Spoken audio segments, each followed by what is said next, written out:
Diputadas, diputados, con la intervención que voy a hacer, vamos a dar por cerrado este debate y posteriormente pasaremos a votar en primera discusión el proyecto de ley de amnistía y reconciliación nacional y será enviado a la comisión correspondiente con las observaciones hechas en el curso del debate. Quiero comenzar por decirle cordialmente a los colegas de la bancada del gobierno que hoy no han tenido exactamente una buena tarde. Y no han tenido una buena tarde, no porque en ese sector no exista potencialidad parlamentaria, capacidad, luces, ilustración, conocimientos, no por nada de eso, sino simplemente porque no tienen razón. Y al no tener razón, no pueden salir bien.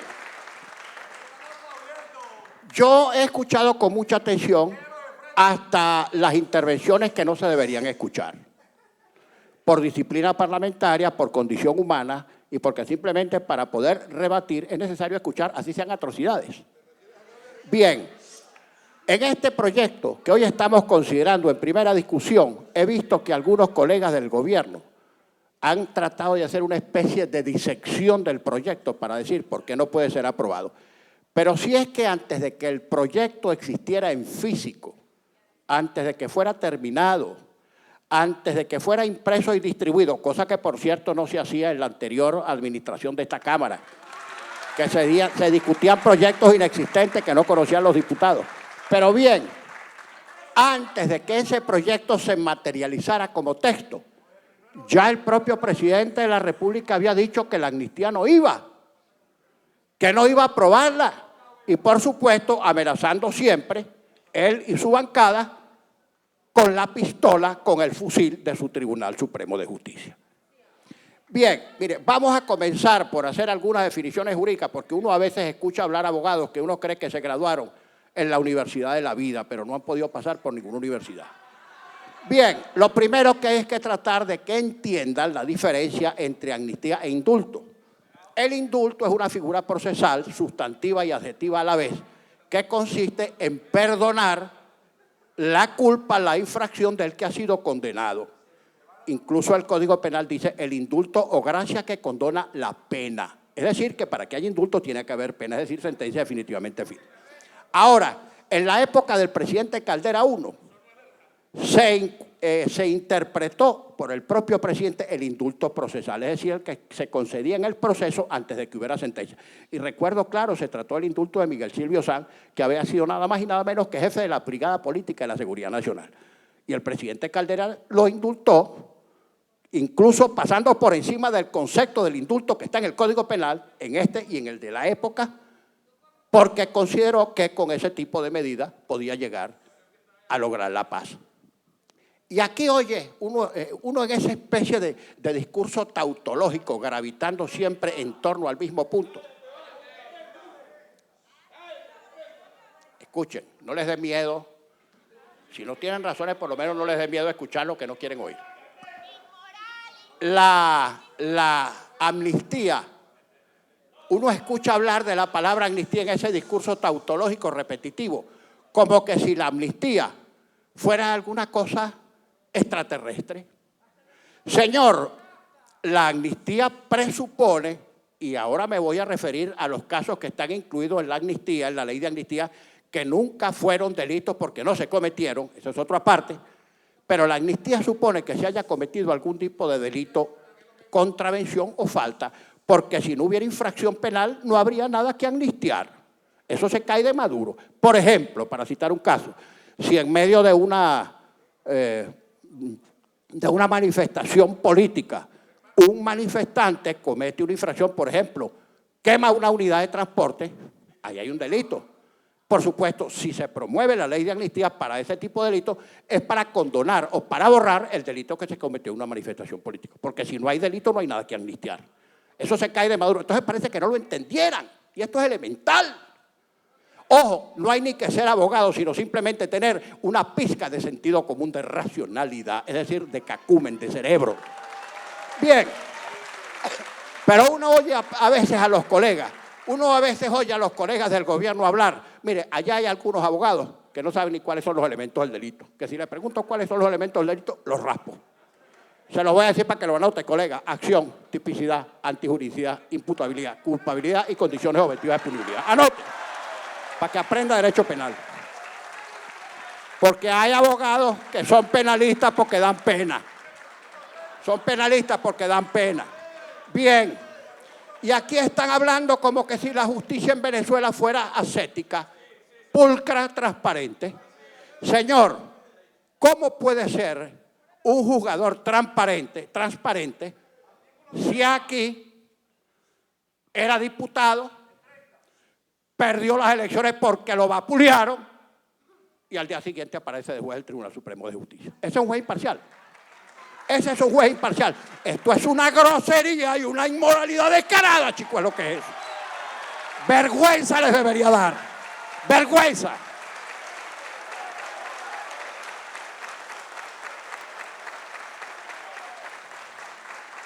Hemos tenido que incluir en ese proyecto supuestos de delitos no cometidos. Y me voy a referir a pocos de algunos casos. Independiente. Si quieres, anótate que contigo no se aprende nada. De inteligencia no te vas a morir. Hay hechos que incluso no han sido cometidos como delitos y has tenido que incluirlos para poder liberar a los presos. Me voy a referir a muy pocos casos. Me voy a referir, por ejemplo, al caso de Leopoldo López. En el caso de Leopoldo López, el fiscal, que es una especie de delincuente prófugo, se va corriendo y confiesa que a él le dieron instrucciones de imputarlo, aunque él sabía que no había cometido delito. Y ese es el fiscal, y en base a esa acusación fiscal lo sentenciaron. ¿Y qué prueba opera contra él? Un informe semiológico, interpretativo de unos discursos, y la propia experta a quien llamaron para rendir la prueba dice que ahí no había nada, que ella no puede llegar a ninguna conclusión y decir que de ese texto se evidencie la instigación a cometer ningún delito. Y está preso y sentenciado. Ahora, esa es justicia. Eladio Aponte Aponte. Eladio Aponte Aponte, que se va afuera a señalar a sus anteriores compinches como incurso en todo tipo de delitos. Bueno, y no pasa nada. La fiscal Harrington, que tenía una lista de casos típicamente políticos, porque era una especie de fusilera, y sale y para protegerla la meten de viceministro. Bueno, y pare de contar, ¿qué juicios son esos? ¿Son confiables esos juicios? Entonces sientan la premisa. Premisa menor, los delincuentes deben ser castigados. Premisa menor, fulano de tal es un delincuente. Conclusión, fulano debe ser castigado. Y juicios trucados es que no hay expediente, no hay caso. Pero dicen fue sentenciado. ¿Fue sentenciado en qué? En un proceso judicial que no es tal. Bueno, ¿y cuántos casos no hay así? En el caso del Ledesma, ¿cuál es el delito en el caso del Ledesma? Que un tercero dijo que él dijo o que alguien sospechó que él dijo. Pruebas indirectas, pruebas colaterales, pruebas carambolas. ¿Qué juicio? ¿Qué juicio? ¿Qué juicio puede sostenerse así? En el caso de Oscar Pérez, el caso de Oscar Pérez, bueno, estos son tan desparpajados que incluso ignoran un principio esencial del derecho penal, que es la responsabilidad personal. La responsabilidad penal es personalísima e intransferible. Ni siquiera un padre responde por un delito de un hijo menor. Responde civilmente y administrativamente, pero penalmente no. Bien, Oscar Pérez, un buen día fue con Stalin González a casa del entonces ministro de Relaciones Interiores, Tarek El Aissami. ¿Está por aquí Stalin? Fueron a firmar el permiso de una manifestación. Por cierto, Tarek El Aissami llamó por teléfono a Chávez y puso a Stalin en el teléfono. Bueno, Stalin fue muy sereno y salió muy bien. No se dejó sorprender.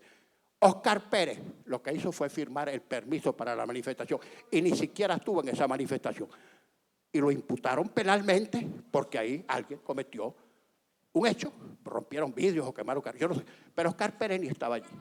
Entonces, por el hecho que cometió 1, 2 o no sé cuántos manifestantes de 30, 40 mil que había en la calle, imputaron a Oscar Pérez. Mira, esto no existía ni en el derecho soviético, ni siquiera en el derecho cubano, donde se desconoce la más ínfima condición humana. Así no se imputa, chicos. Ahora, ¿cuál es su concepto? Dicen, nosotros decimos, para que haya reconciliación tiene que haber, nacional tiene que haber libertad para este tipo de presos. Entonces dicen por allá, mira el silogismo, no, para que haya reconciliación tiene que seguir preso. Esa es la conclusión. No tengo tiempo de seguir hablando porque aquí el que corta la palabra soy yo. Y aquí nos cansamos de oír sus sandeces durante 5 años. Y se acabó, se acabó.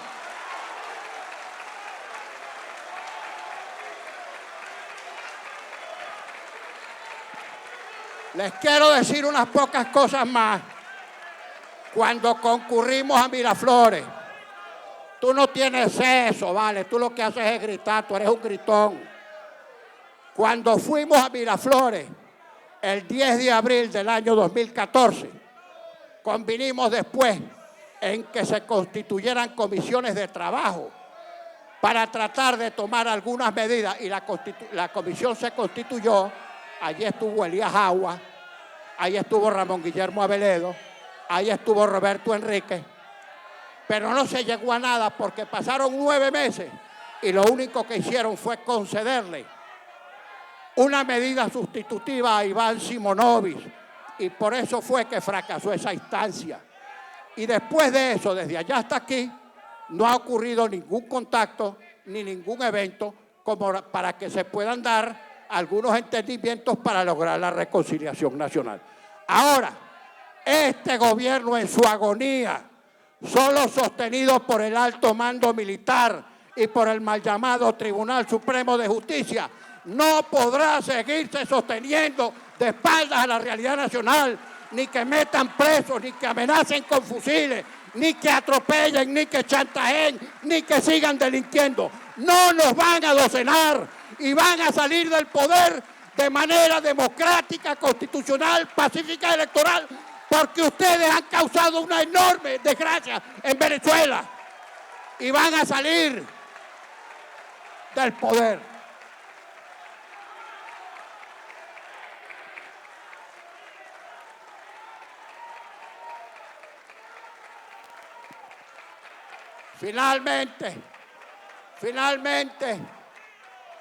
Finalmente quiero decir algo.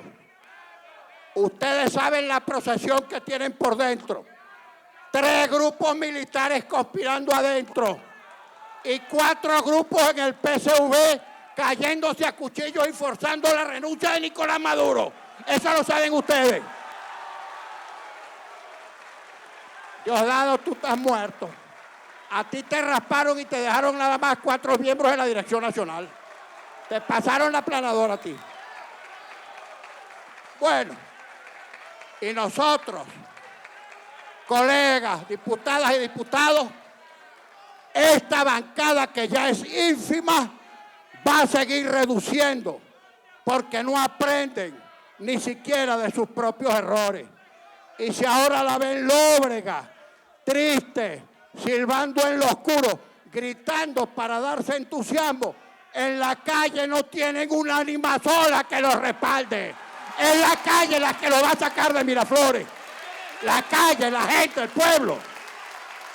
Y nosotros, aunque ya nos han amenazado que con ese organismo de vergüenza que se llama Tribunal Supremo de Justicia, escrito en minúsculas, no les quede la menor duda que están preparando varias atrocidades para hacer nugatoria y para declarar nula e inconstitucional cualquier decisión que aquí se tome.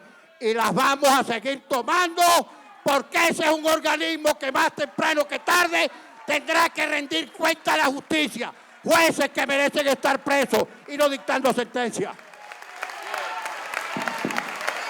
Dicho esto, someto a consideración de la Cámara para su aprobación en primera discusión la Ley de Amnistía y Reconciliación Nacional. Las diputadas y diputados que estén de acuerdo lo manifestarán con la señal de costumbre. ¡Aprobado!